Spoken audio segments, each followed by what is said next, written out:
This is Storytellers and Storysellers live on tape. You're listening to me, Vineet Kanabar, on the IVM Podcast Network.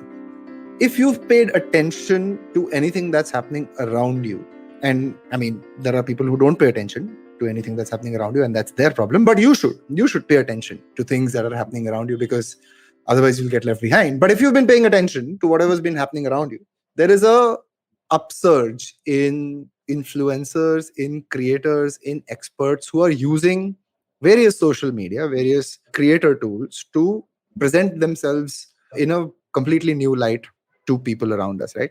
A lot of these people have been incredibly successful, not just in garnering great followings for themselves or garnering a lot of money for themselves, but also adding a lot of value to other people's lives. There are a lot of creators I can point out who are doing work that is very hatke, very interesting. There are creators who are working on finance. There are creators who are helping you navigate career choices. There are obviously creators who are helping you choose what night cream you should use, and that's important as well.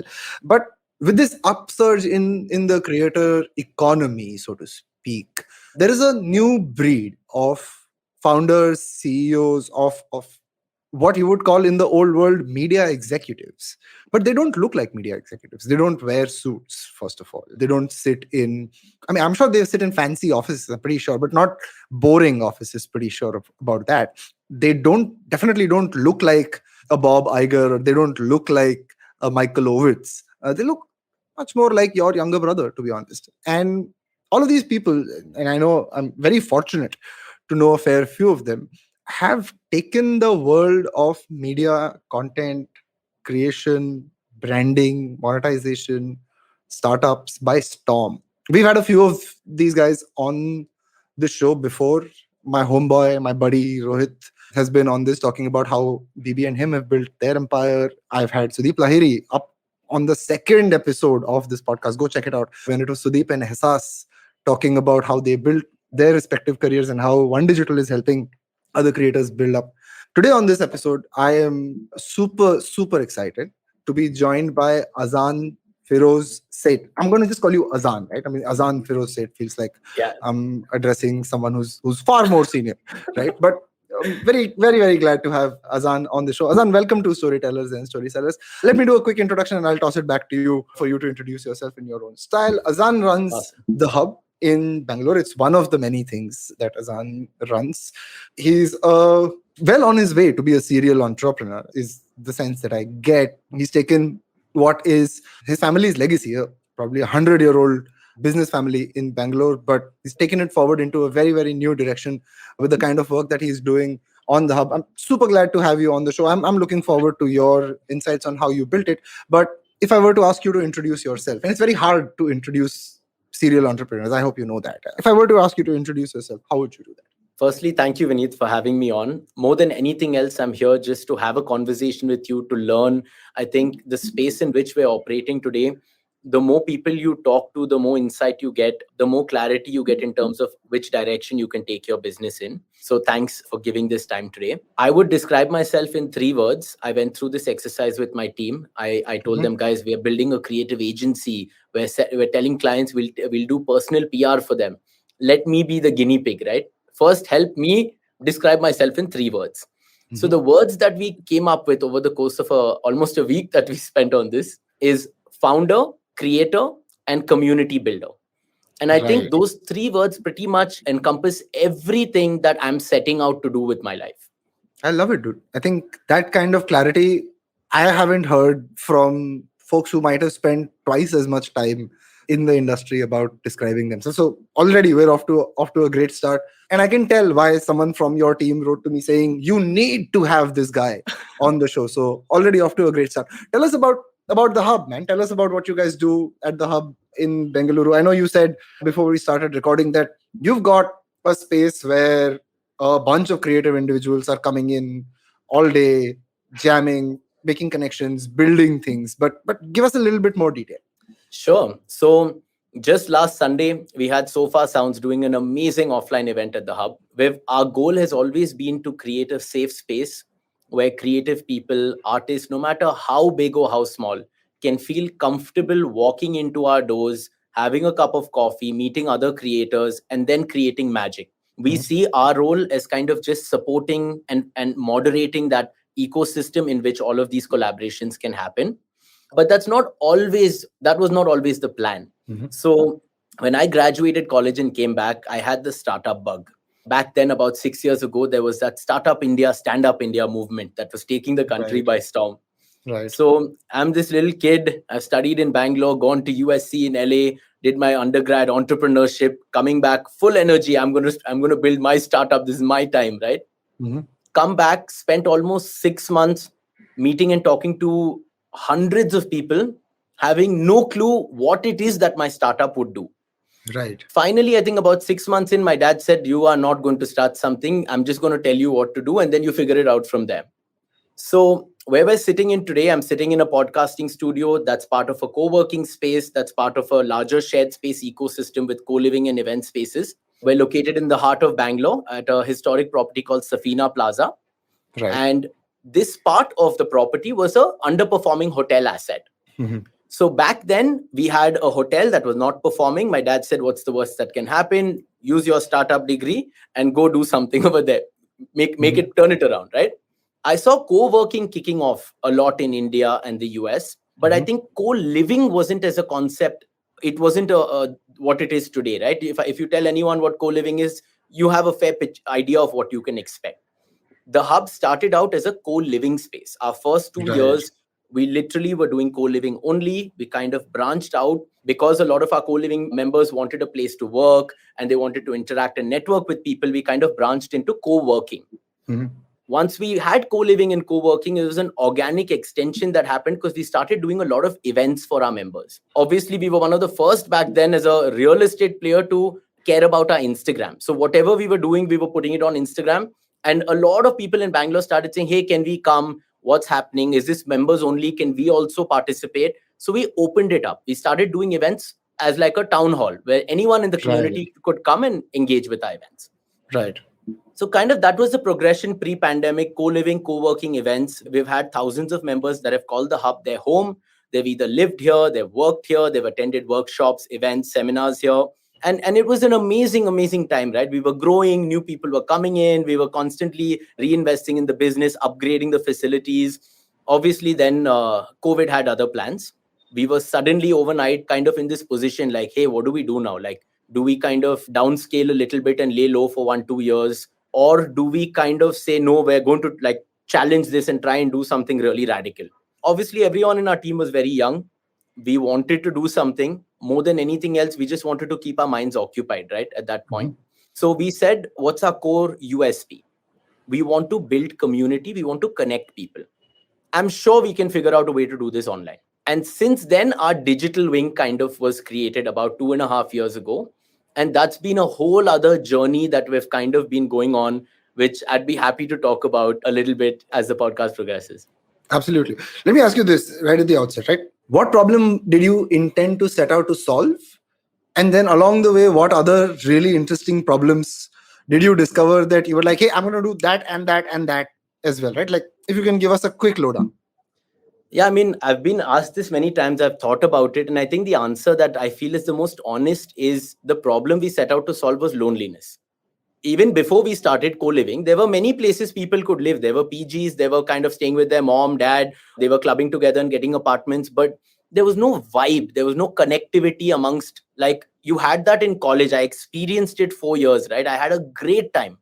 And I came back and I felt the disconnect. Yeah, I have my family, but it's not the same thing, right? That spirit of kind of that atmosphere and the vibe of like, you're with people that are building and like, you know, that hustle culture. Like sort of college frat dorm room, that openness as well, but that drive as well. I remember on one of the previous episodes that we were talking about IIT education, and the guy said, man, IIT is not about great professors, right? If you're putting really smart people in a room together, giving them the environment to play around, they will do something fun that comes out of it. So it sounds like you set out to do something like that.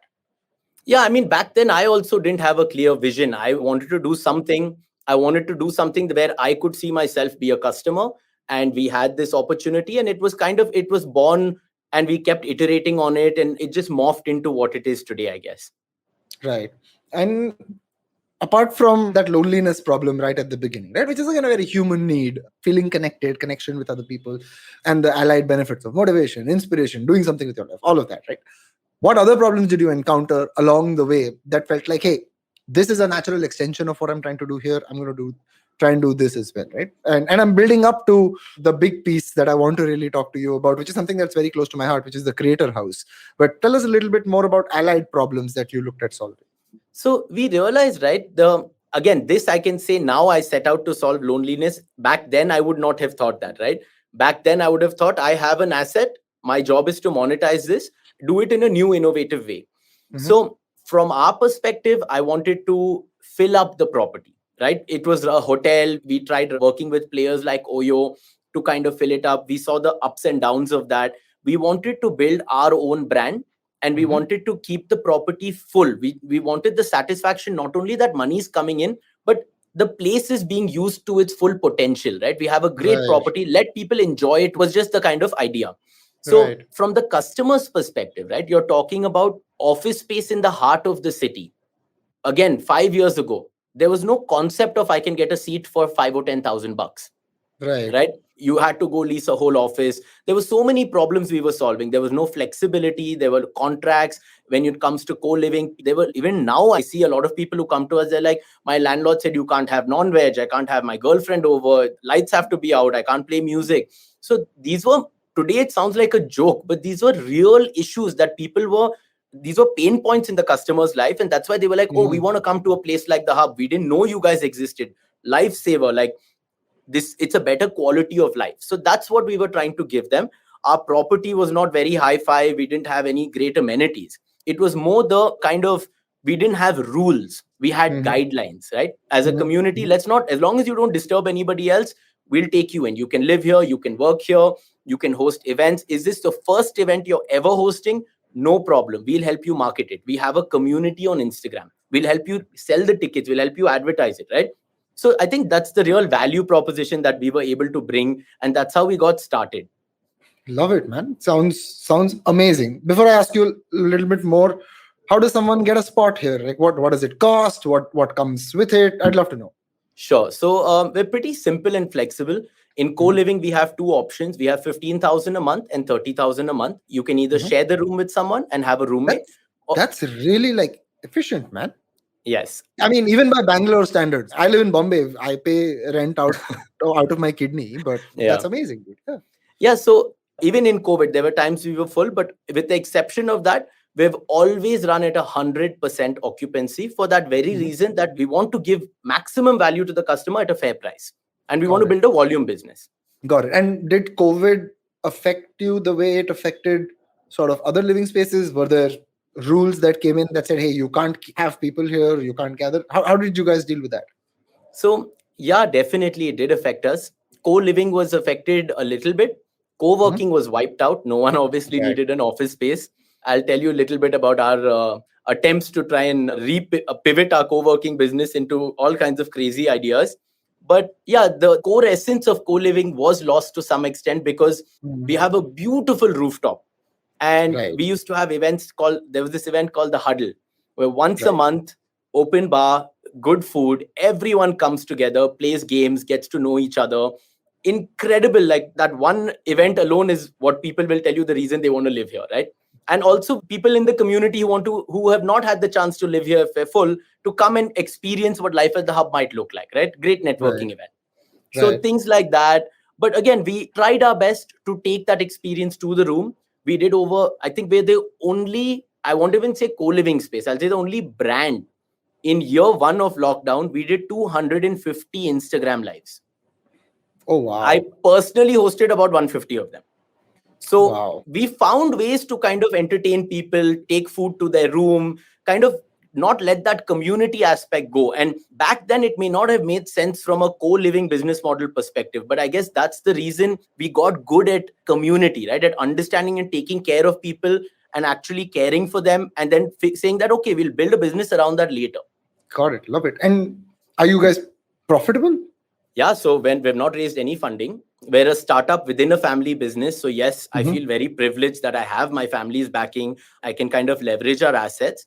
but we've not raised any funding. We've actually expanded to a second location almost 3 years ago. And we don't have great ambitions to go and open thousands of beds. We're very happy keeping a decent sized portfolio, but really a closely knit community on which we plan on building different kinds of business models, such as our media house, our creator house, and our agency. Love it. And we'll talk about those aspects. Let me ask you this, right? And there's been a spectacular self-spontaneous combustion of a big co-working brand that we are not going to name on this show so that we don't jinx it. But what lessons have you taken out of that? Or have you just been like, that's a different bubble. I'm going to focus on what I need to do? No, I actually just saw the documentary recently. I loved it, right? And I've looked up to that brand as a kid, coming back to India saying that, see what's possible. And like initially when we were starting out co-living, co-working, I had a lot of questions to answer, including from my grandfather saying, we want grade A tenants. What is this? They'll flexibility. How does it work? So these are all interesting kind of obstacles that I personally had to overcome. And I think there are a lot of learnings, not just for us as a shared space startup, but for the whole startup ecosystem, right? Without a core business model with stable cash flow, it's easy to get distracted with the word community and just trying to do things for people. We've also been in that phase where we've gone too deep into community, let's say. The most important learning there is that it's about a balance. You have to balance your long-term vision and your need for building community with a realistic, conservative approach fiscally. And I think that's been the biggest learning for me as a founder trying to operate in this space and survive in this space. Really, you hit the nail on the head, right? Your fiscal discipline needs to outweigh your fascination with the space, right? Or what is possible. Because what is possible? You can do masquerade balls every day of the year. Is that what's bringing you revenue? Maybe, maybe not. Who knows?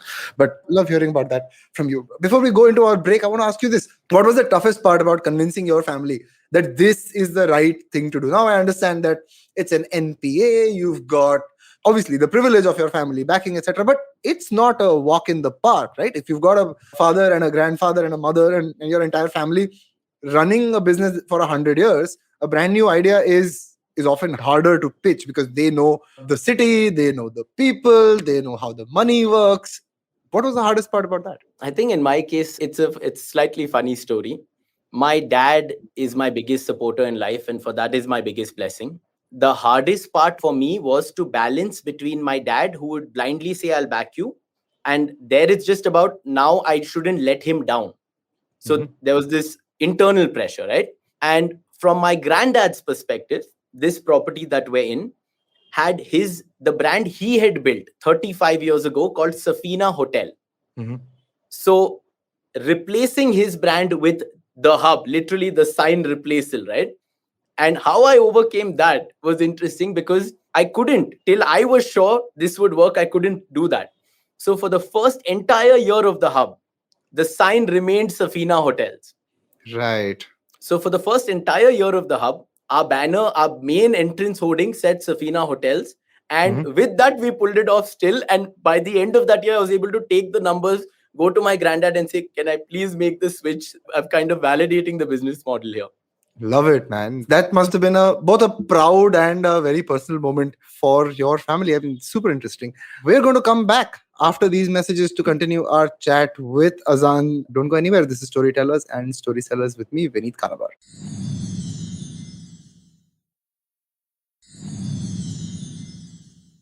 And we're back on Storytellers and Storysellers. We're talking to Azaan Feroze Sait from the hub, Bengaluru. Azaan, before we went into the break, you told me that there are different aspects of your business. There's the community co-living space. There's the agency that you're building, which is super interesting anyway. But what I am most interested in talking to you about is the creator house concept. Now, for my listeners who are uninitiated into what a creator house is, it's a shared space between people who are creators from different walks of life. Now, I know every time someone says the word creator, aapke dimag mein ek influencer aata hai, but that's not true. Creators are people who are learning how to use the camera well. They are people who are learning how to write screenplays. They are people who are learning how to do music and sound. There are people who are learning how to push content out and distribution. So there's an entire ecosystem, right? In the West, even in South Korea for that matter. Actually, it's South Korea where it really started. The whole concept of a gamer house or a creator house where creators would come together, live together. That environment of creativity, that environment of putting yourself out there really, really becomes a mutually beneficial space. I've been trying to influence a bunch of creator houses in India. I've been talking to a bunch of brands about it. I've been talking to a few creator teams as well. But I'm super glad to hear that Azaan and the team at the Hub have put together some plans for the creator house. So lay it on us, man. Tell us about what the creator house at the Hub is all about. Yeah, so I mean, I guess from day one, this has been something that we found very fascinating, right? If you set out to build a co-living space, the goal is to build a safe space where creative people can come together and then see where it goes. So I think very similar concepts. Over the years, we happened to realize our audience started telling us that because we were so relaxed, we had a heavy skew of artists, even though we don't like to profile and go into demographics and say this is our age group and stuff. We always had artists coming in, we had art workshops, we saw collaborations happen. But what really pushed us into becoming a creator house was in the pandemic. So in the pandemic, for the first time, we were running at 100% occupancy, 3.5 years, and suddenly we had a number of rooms available, right? Not just in our co-living space, but our entire co-working space was kind of vacant. So we started to say, can we innovate? Can we use this space in some other way? We don't think we're going to be able to monetize it based on the current way we're running. Can we monetize it some other way? Or can we at least create something that uses this so it doesn't go to waste, right? It's a perishable product. In that process, a couple of small experiments we ran. The room we're sitting in right now was our meeting room. We made it into a podcasting studio. We said, okay, people may not come and meet in person, but people creating at scale for people online back then, if you know Zoom and everything taking off, maybe we can give them a more soundproofed environment with a good mic and good infrastructure that they can access by the hour. So small experiments like this kind of added on to build our creator house. We launched a very interesting program called, it's one of my favorite programs out of everything we do at the Hub. It's called the Resident Artist Grant. Right. So we said, okay, we have all these open rooms. People have left Bangalore. Can we create content and do something interesting by bartering our space in exchange for content? Right. So we put out this program on Instagram, instantly got over 300 applications. It caught fire. Amazing artists from all over the country applied. Some people were not even artists. They were creators, graphic designers, video editors, painters, mural artists. And we slowly started bringing people into the Hub. 2 people, 3 people, 4 people at a time. And it's just kind of built very slowly, organically over 2 years. Even now, if you walk around the Hub, if you look at the walls, the entire second floor is painted by 2 artists that lived here. A lot of our designs that you see on our website was designed by a graphic designer who was in this program. So it's happened very slowly. We've also figured it out. We made some mistakes along the way. Some amazing relationships have been built along the way. And we've kind of tried to build each time and say, okay, we've done this. What can we do more next? How do we level it up even more? And then as COVID started fading out, people started coming back out into the cities. They started coming back out into our space. We then saw a different need, right? All these creators that were born in the pandemic, right? Sitting at home and kind of creating content. The one thing they all crave, they want to get out of their room and they want to be in an aesthetic place where they can kind of have variety in terms of the backgrounds and the place they're walking in and the people they're interacting with. It kind of played very well into that because during the pandemic, they were consuming our content with our lives and our Instagram. We grew from about 15,000 to 50,000 in that 2-year period. And after they got the chance to come and make content with us or interact with the people that were part of those circles and just kind of build and see where it goes. So it became a super fun experiment that even today we're still learning from. Love it, man. Where do you want to take this, right? This is, again, the creator incubation space reminds me of, and don't get a big head about it, but reminds me of how art patrons have really performed over the years, right? It is art patrons who have leased out galleries for artists, whether it's, you want to go back to the Renaissance period with the Renaissance artists and why their stories still survive or why their paintings still survive while other artists are lost because they had great patrons, right? Or you go back to someone that's more recent, like a Van Hoff, right? So he survives because there's an art patron who made sure his stuff survived, right? Seems like you're building up to something like that, right? You're creating a space that allows creators to coalesce. You're enabling them to create, providing resources, providing guidance, providing a safe space to create, right? But where do you want to build this to? What is the sort of big, hairy goal that you have for the Hub on the creator side? So I think that's something that we're still figuring out, right? I'll tell you what we've done so far. I can tell you a little bit about what we're trying to do, let's say in the next 3 months. But Sure. what that big goal is, I think I'm almost entertained by the fact that how uncertain that long term vision is, because Right. there's so many different paths that we could choose to take. If you can capture storytelling and content right, I truly believe you can decide which path you take to monetize. Sure. You can't take all of them. You can, with the simple example of we've seen with creators themselves, right? You can sell merch, you can sell courses, you can open up subscriptions. I think we have that option. But Hmm. till we perfect our storytelling and stabilize our kind of approach to growing, I don't think we have figured out how we plan to monetize. A couple of things we have figured out, right? Hmm. So, being a central hub, we want to hire creators. Every person in our team is a creator. We have 25 people in our team. We had 4 when the pandemic started. Or Right. after those 4, every person come in is a creator. They either create on Instagram, they either write on LinkedIn, they're designers, they're video editors, producers. One, we get that if we like a creator that we see in our ecosystem, we want them to be part of our team. Hmm. Two, the reason we built agency is because we realized everything we want to build in terms of our community on across social media platforms as a media company is a long term game. So a lot of it is give value, right? Teach people about the creator economy, put out reels, put out content, put out carousels, right? Write blogs.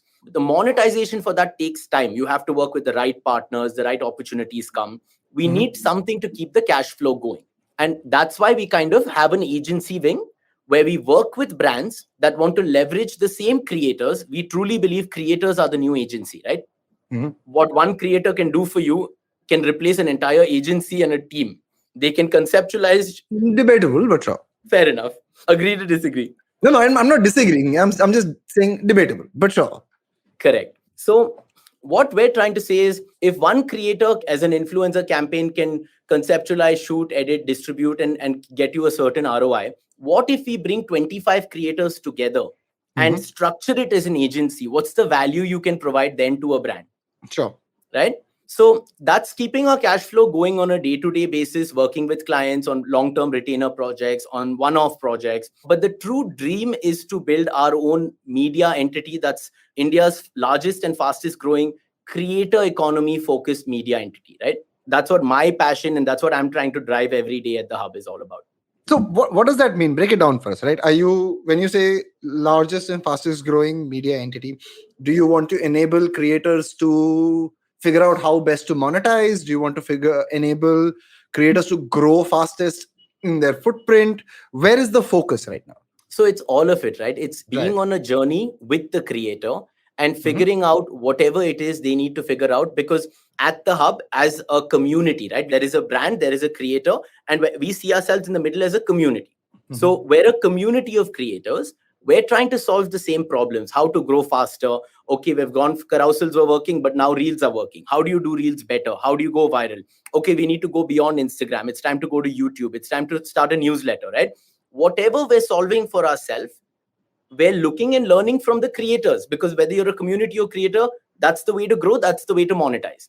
Hmm. So I think a lot of that documenting the process of what we're doing every day is what creators truly find valuable, right? How is the hub Wonderful. doing what it's doing? How can I learn? And vice versa. Wonderful. I think that's very vital, but very underserved part of the value chain right now, right? And I felt this for the longest time, and I think it's one of the reasons why I started this show as well. Is yeah, कोई document नहीं कर रहा है. Oh, I grew because I started posting more regularly. Sure, but what did you post? What was your strategy? What analytics did you look at? How did you analyze your audience? How did you analyze what formats to create? Stuff like that, right? And it's wonderful that you guys are putting this together and learning from creators and documenting it so that those creators can learn from you as well. Let me ask you this, right? The creator economy has really exploded. Pandemic has helped supercharge it even further, right? This has led to massive competition. A lot of these guys are looking at brands to come in and monetize for them. A lot of them have an idea of a product line or D2C or any other kind of thing. How are you really looking at this space going forward, right? Do you expect there to be enough space for all types of creators? Do you expect a certain type of creator or creators to do better? What are the traits that in creators that you see are vital for to survive this kind of competition? I think there are many approaches can win. There's no denying that keeping a closed mindset and dominating and focusing on yourself will work. There, it will Mhm, always work, right? mhm, For us, whether it's us or the creators we work with, it becomes, why are you a creator? mhm, What kind of a journey do you want to have? You want to do it alone, or do you want to do it as a group? You want to share the highs and the lows, right? So we've always made that call. We're a build-in open company. mhm. We document what we're doing today. If we did something that worked today on Instagram, it will be, if we did it on a post, our story will tell you that it worked. Go do it, and you also benefit.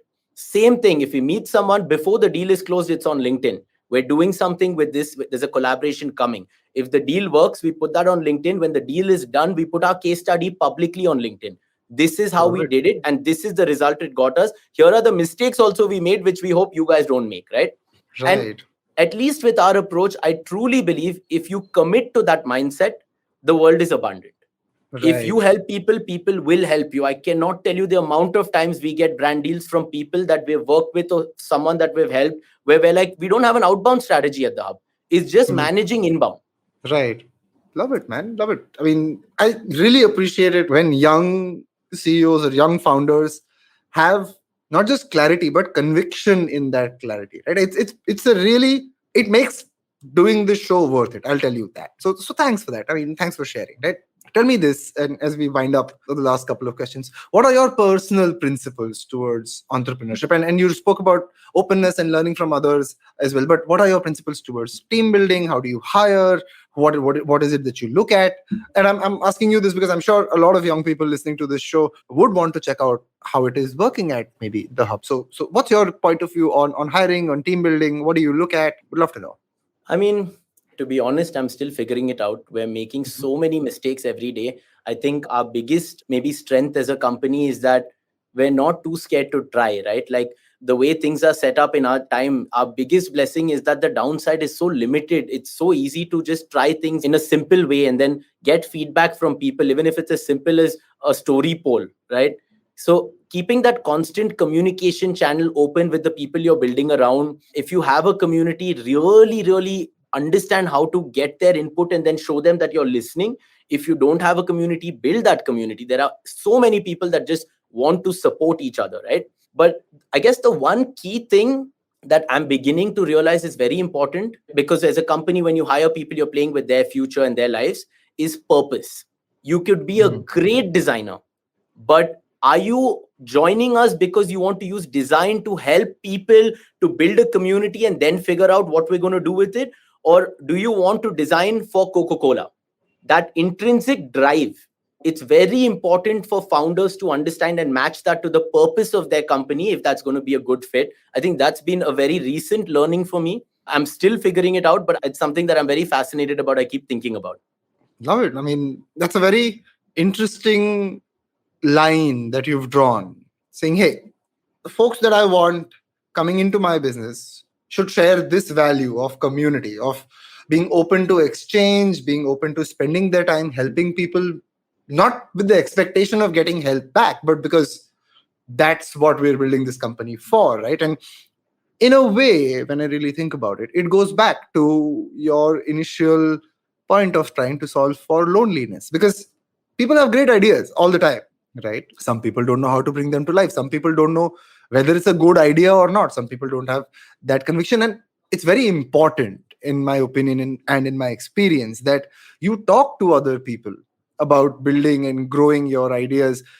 That value exchange is, pardon the reuse of the word, invaluable, right? And I'm glad that you put that up front as a mantra when you're looking at hiring. I'm not going to ask you to give advice to budding creators because I think you're all full of advice anyway, right? But tell me about your personal life, man. I think I never ask any of my guests about their personal life, but I feel compelled to ask you that at 28 you seem to be doing well for yourself. What do you do for fun? I think this is the one point in the podcast you'll hear me pause. I think it sounds cliched, but I'm so tied to my work, because through my work, I find ways to give back. Through my work, I find ways to socialize, right? I've kind of incorporated these key elements of what make me happy, and kind of put it into the hub. So I spend a great amount of time just kind of working with the hub on projects that I care about, incorporating it into it. But other than that, I think family is really important to me. It's the reason I'm back in India. I was going to work at that said company you mentioned earlier on. When I Right. graduated college, I had a job offer Aren't you from glad them. you didn't? That's what my dad says, right? So very glad. But yeah, I truly enjoy spending time with my grandparents, my parents. I have two lovely dogs, Zuzu and Elsa. Zuzu's our mascot at the hub. He's on the Right. back of our brand manual. Oh, isn't he adorable? He was my dog in college. I brought him back down with me. Oh, wow. Yeah, I think it's the simple things, right? Like when you're working so hard, trying to do so many things, I just enjoy some me time, resting, sleeping, catching up on Netflix, and recharging my batteries for the next week, right? Love it. Love it. Before I close this out, LA or Bangalore? You didn't. Vineet, you didn't. Bangalore to live and build in, LA to take a break once a year. LA to take a break. Yeah. Venice Beach calling you. Love it. I think that's our show. Azaan, this was wonderful. I think I really enjoyed your chat. I think when you started talking, you said you hope to learn something. I think the reverse is pretty true. I've learned a fair bit about you, and I'm super inspired by how you're approaching building the hub and all your allied businesses, right? I think the time is right for something like this to really scale in India. But I'm glad that you're looking at it not from a $48 billion valuation game, but more from adding value to people's lives and really building local, right? I think it's super important and super inspiring, like I said, to meet young Indian folks building for India and really going local and solving problems. Shout out to both your dad and to your granddad for standing by you, man. And I hope you have a brilliant future with the hub. I hope you enjoyed this chat. I really did, Vineet. Thank you so much again for the opportunity. It means a lot. I really appreciate it. And you have a friend and a home in Bangalore. Anytime you're visiting, anything you need, we genuinely love helping people, working with them and learning in the process. We're always here for you if you need anything here. Super sweet of you, man. That's it. That's our show for today. We were talking to Azaan Feroze Sait from the hub, Bengaluru. This is me, Vineet Kanabar, saying goodbye.